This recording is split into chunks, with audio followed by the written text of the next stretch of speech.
Hey Waffle Gang, I do hope you are well. My name is Mark and today we're checking out some more butthole. And if you love a Reddit story, why not consider hitting that like, subscribe, maybe that notification bell too. And let's dive straight in to today's first story.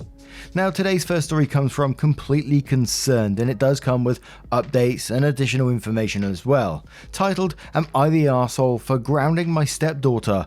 I, 51 male, married my wife, 46 female, 6 years ago. We now have 4 wonderful boys, 5, 3, 2 and 4 months. I also have a stepdaughter, Ellie, who is almost 15. I have always gone running in the mornings, and often my favourite time for running is right when my youngest tends to wake up. My wife usually gets the kids up and gets them ready, but she works a night shift, so I don't want her getting up 2 hours after she goes to bed. To solve this problem, I decided that Ellie should help out more. She gets a pretty big allowance for doing not that many chores, and I figured giving the kids breakfast wouldn't be too hard for her. Unfortunately, she decided that 2 AM would be a wonderful time to go to bed, and therefore isn't up at 9 when the kids get up. She told me this, and I basically told her tough luck. She should go to bed earlier.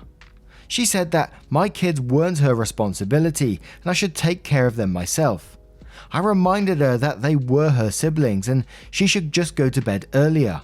I also reminded her that she receives a generous allowance and that it could definitely be reduced. She says that she already does a huge amount of chores. She doesn't. She absolutely refused, calling me a selfish arsehole because I can't quit running to take care of my children. The thing is, I wouldn't have to quit running if she would just grow up and help out a little. I grounded her for her use of language and for being disobedient. Now she's mad and my wife says I should have been kinder. So, am I the arsehole? And there's a couple of edits and updates which we'll cover in a moment after the comments, but to me, you're absolutely going to be the arsehole in this situation, and it's a lot of times when we see this parentification stuff. The children, you brought them into the world, you take care of them, you're the one who wants to go running, you can't just palm them off to someone else because you want to go and do your hobbies. Absolutely not. And I may be a bit out of line here, but it's quite convenient that his favourite time for running is when the youngest happens to wake up and then to make like 4 or 5 kids, how many it was, breakfast. Seems a bit too convenient for me, but hey, who am I, as usual. But Suck on My Sycamore says, great name, you're the arsehole, stop running and care for your kids. Automatic Cable 7 says, you're the arsehole, you decided to have 4 kids. She had no say in this and it definitely isn't her responsibility to take care of them. She's a child herself. Don't be a wet sponge with hair hanging off of it. What an insult. Cacti Die says, asking your stepdaughter to help out with her younger siblings in the morning, not the arsehole. I can't give her that wet sponge comment. Grounded her for not obeying you because you want to shirk your parental responsibility to go running, which for some reason must occur at one very specific time. You're the arsehole. Buttercupcake23 says, why don't you wake up earlier so you can run earlier and then come back to get your wonderful boys up? Take your own suggestion instead of foisting your responsibilities on the 14-year-old child. You're the arsehole, big time. And one more from Alice Reads This, who says, you're the arsehole. Your favourite time for running is in the morning when your youngest happens to wake up. Well, guess what? Ellie's favourite time for going to bed is 2 AM. Not abnormal for a teen. Why does your inflexibility with running time trump her preference for bedtime? If you think it's so easy to change sleep schedules, change your wake up time to an hour earlier so you're home before youngest wakes up. Are you that set in your favourite running time ways that an hour plus or minus will ruin your entire experience? And you can't have it both ways. Your second edit says you stop trying to bond with her and she's your wife's daughter. Well, if you want that to be the relationship, then she's not yours to boss around and make your demands about your kids who you should be responsible for. And the edits say, to the people calling this parentification or whatever it is, that isn't that. Parentification is absolutely abuse, but this is just me trying to get her to take some responsibility for her younger siblings. Edit 2. I don't dislike Ellie. I tried to bond with her when she was young, but she has always insisted that I would never be her father, so I stopped trying. She's my wife's daughter. Holy moly, with edits like that, I'm not sure where this update is going to go, but let's move over there to see what happens next. So, update. Yes, I am definitely the arsehole. After reading through the many comments and PMs I got telling me I was a horrible person, I have to admit I was feeling pretty defensive. I didn't think I was a horrible person, but everyone was telling me I was. Then I decided to actually sit through and read every comment I got, and I slowly started to realise that I really messed up. When I first married my wife, I was thrilled to have a stepdaughter. I'd always wanted a daughter, and I was so excited to finally be a dad. However, I didn't think about how she would have been feeling. Ellie has a father who she's very close with, but I never stopped to think about how she would react, all of a sudden having a stepfather in her life. I expected her to treat me like her father, without realizing that she already had a father, and I had done nothing to deserve that role. I expected too much from her too soon, and when she didn't immediately start calling me her dad, I stopped trying at all. Instead, I had other kids, but she never apparently became close with them either. She has a stepmother and step-siblings, as well as half-siblings in her father's family, and she's extremely close with them all. I was so jealous of her attachment to them that I never bothered to think about how I messed up the relationship I could have had with her. I talked to Ellie the other day. I apologized for the way I treated her, and I apologized for grounding her. She said it was okay. She shouldn't have cursed at me, but she didn't want to take care of her siblings at all. I'm buying a treadmill, and Ellie is moving in with her dad. That's it. By the end of next month, she's going to be gone. This isn't how I wanted it to end. The boys are distraught over losing their sister. My wife isn't speaking to me. Even the dogs can feel the weight in the air, and it's all my fault. I don't think I'll ever be able to build a relationship with her at this point. I threw away every chance I got to become close with her, and now I'm out of tries. Thank you, Reddit, for helping me get some clarity. Edit. Many of you are telling me that I definitely need to keep speaking to her, and I plan to. While she might not be my daughter, she is part of my family, and I do not want to part on bad terms with her. I spoke to Ellie earlier, and she expressed that she would be okay if I was like an uncle instead of a dad, and that is good enough for me. I've been trying to spend more time with her lately, and it's been going okay. She said that she doesn't want us to part on bad terms because then things will be awkward and that would suck. We're gonna make a stir fry later. Edit 2. We made stir fry, then I taught her how to make chocolate frosting, and we talked a lot. At first it was awkward, but it got easier. Ellie talked about her dad and her stepmom and her siblings. She has 11 siblings. She told me that she has so many siblings they blur together. She doesn't have a 5-year-old, a 3-year-old, a 2-year-old and a 5-month-old brother. She has younger siblings. I found out that Ellie has a Reddit account. In fact, she regularly participates in Am I the Arsehole? She saw the original post. She saw me get torn apart in the comments. She told me I'm a jerk, and I agreed. She saw this post too. I asked her if she wanted to put a comment down. She said she doesn't want me to know what her account is called. I asked her if family therapy would be okay. She said yes, as long as we could also get Starbucks. I'm okay with that, even if it means I have to drink that birthday cake in a cup that apparently passes for coffee. I hope this keeps happening. I enjoy her company. She's a bright kid. Now, what do you guys make of this story? Let me know your thoughts in the comments below, and we're going to move straight on to another story. And our next story comes from throwaway GG435628, and it now follows with an update as well. It's titled, Am I the Arsehole for telling my sister she would have been a terrible mother? I, 17 male, have 2 sisters, Alice 29 and Miranda 33. I am much closer to Alice than I am to Miranda. Miranda is not on good terms with our parents. Alice has 4 kids and is currently expecting child number 5, while Miranda can't have children, which her ex divorced her for. Miranda is very successful in life. She has a nice apartment, works a good job, and earns a decent amount of money. Alice, on the other hand, is struggling financially. She has had her first kid right out of high school and got pregnant with her second soon after. She has decided to become a stay-at-home mother to her children while her boyfriend provides for them. Me and my parents try to help them out as much as possible, be it childcare or money, whatever she needs. I love my nieces and nephews. I take them to the park and play with the older ones. I really enjoy it. Miranda doesn't help out with them. She says it's because she's too busy. Well, she works long hours, but she doesn't have kids, so I don't know what she does on weekends. She also doesn't help out financially, which I find unfair, since she makes so much money and all she does is spend it on herself, although she does give us very nice gifts for Christmas and birthdays. My parents nag her about it, saying she should give some of her money to Alice monthly, and I agree with that. So here comes the part where I may have been an arsehole.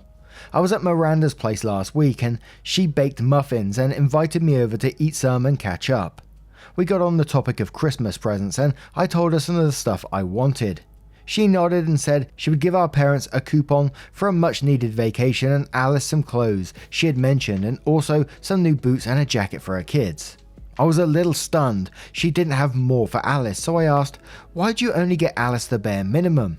You can afford to help out more and you refuse to out of spite.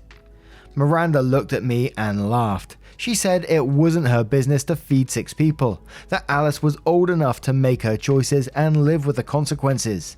She knew what she was getting herself into and that she wouldn't pay Alice's way through life just because she kept having children she couldn't afford. I was stunned at how cold she reacted. I asked her how could she live her life being so selfish and uncaring, and she got angry and told me, listen kid, there are some things you are way too young for to be discussing with me, and this is one of those. Drop the subject or get out. I got really frustrated with her and said something I probably shouldn't have. I told her, no wonder your husband divorced you. Even if you could have children, you would be a terrible mother. Miranda got very quiet and told me to leave and never come back. She has now blocked me on everything, and though I don't agree with her not helping out, I'm starting to feeling guilty for what I said. So, am I the arsehole? And as I said, we have an update to this post now, a new update. But I remember coming into this one and thinking, you're not entitled to her money just because she's got a better job and is more successful in life. She doesn't have to just start splashing her cash out on for family, which it sounds like in some ways she already does. Especially with the Christmas presents, it sounds like she's more than generous with them. And the fact that your whole family, you, the parents, are all trying to force her to give some money over because of Alice's life choices. And then the comment that you made at the very end that said, even if you could ever have children, you'd be a terrible mother, was absolutely heartless and cruel. And I can't blame her for blocking you on everything for that comment. You should feel guilty for what you said there. As always, we're going to cover a couple of the comments, then we're going to move on to that new update. Starting with Fiendish Thingies, who says, you're the arsehole. You went way too far with that comment. Shame on you. And Miranda is completely right. It's her money that she earned. She has absolutely no obligation to give her money away if she doesn't want to. You and your family expected Miranda to give her money to her sister that can't afford her lifestyle is greedy. Yes, your sister Alice kept having kids. It was her choice to keep having them.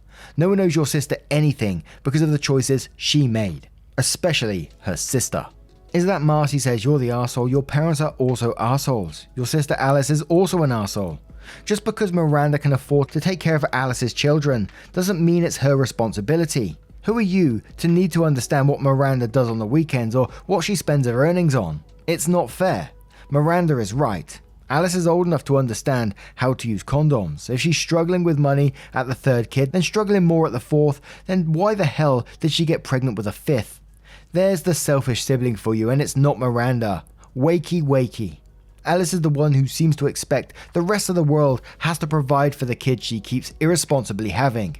By the way, you are not just cruel for what you said, you are also entitled and childish. You made an active decision to help Alice and her kids.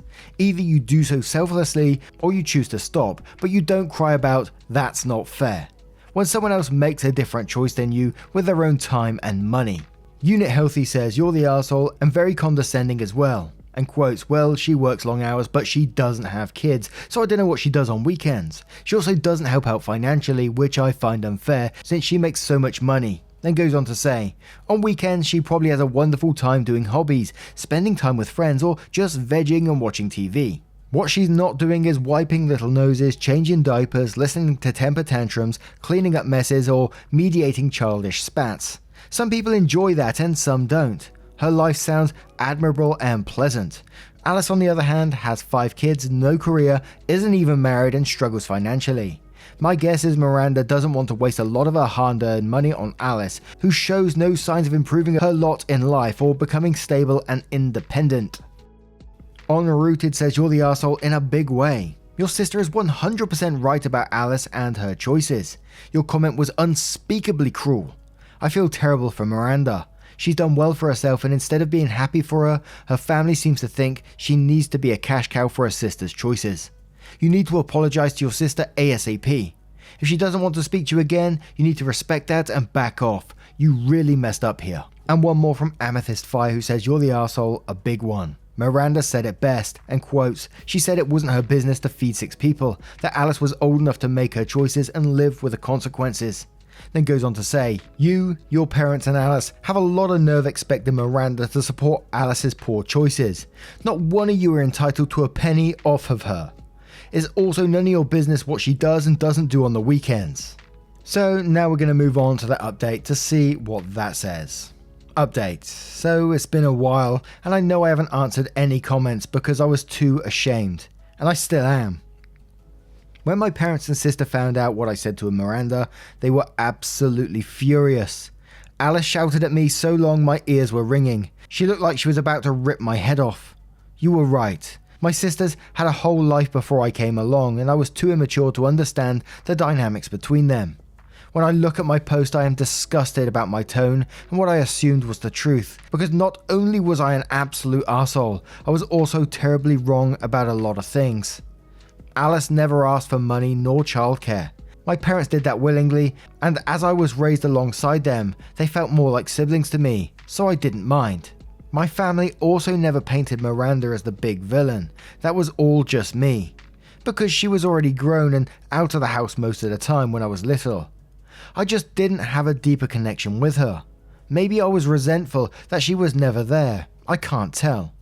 My parents also didn't really pester Miranda that she would give money to Alice. They only asked her to chip in for bigger presents, which she always did. I was blinded by my love and concern for Alice that I vilified Miranda. I apologized 100 times to Miranda.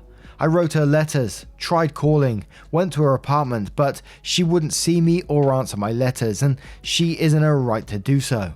I hurt her deeply, and she doesn't owe me forgiveness. But the reason I made this update in the first place is some, hopefully good news for you. Miranda has since moved away with her ex. I don't have the whole picture, but they are still very much in love.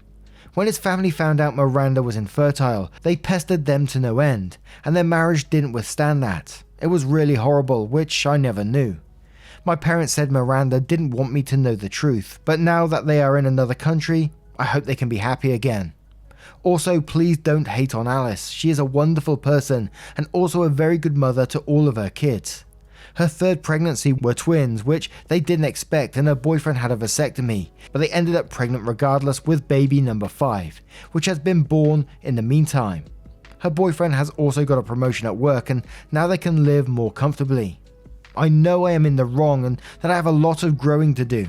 I deserve everything you said in the comments. Maybe one day I can have a relationship with Miranda again, but on her terms. If you want to know anything else, let me know. I promise to answer as many comments as I can. And there was one comment on this one that really jumped out to me from XLPager03, who said, it's super good that you've realized the error of your ways and are changing. Self-improvement is never easy. In regards to Miranda, this isn't going to be easy, but it might be healthy for you to make peace with the idea that Miranda might not ever want to make amends. I had a friend that I hurt. I didn't mean to hurt her, but I did. I tried for a year to get her to talk to me. During that year, someone told me that every single person has a different final limit. Something that you might be able to get over quickly is their last straw, and eventually I had to respect that I broke my friend's final straw, and there was no point in continuing to reach out. I needed to respect their wishes. There's a possibility that no matter how much you change, that even as you become the complete opposite to the version of you who said that, Miranda may have felt her last straw was crossed and never have any desire to let you back in. Therefore, try to center your progress around becoming better for yourself, because you can't control what Miranda does or ever make her forgive you. But you can make sure you never hurt anyone else like that ever again. And every single one of us has that one person in our lives who we hurt, and they don't want us or our apology as a consequence. Sometimes the growth comes in making peace in knowing that we're the villain in their story, and focusing on making sure we continue to grow and apologize when we get it wrong. You've got this. And I think that's a wonderful comment that will ring true for many of us in some ways. But now I'm going to turn it to you guys. What do you guys make of this situation, and what do you think about that update? Let me know your thoughts in the comments below. Now, a huge thank you from the bottom of my heart for getting involved today, commenting on the stories, liking the video, subscribing. It all means the absolute world to me, and I can never thank you enough for what you do, truly. I didn't post, I think it was on Friday, and I had multiple people saying, "Mark, is everything okay?" And it was just like, man, I don't deserve that love, but thank you so much. It means the absolute world. And I was okay. I was just a bit run down on Friday, that was all. So I was just taking a moment to just lie in bed and watch World War II documentaries. Thank you so much for your love, time, and support. And I will see you cheeky so-and-so, in the next one. Take care, guys. Much love.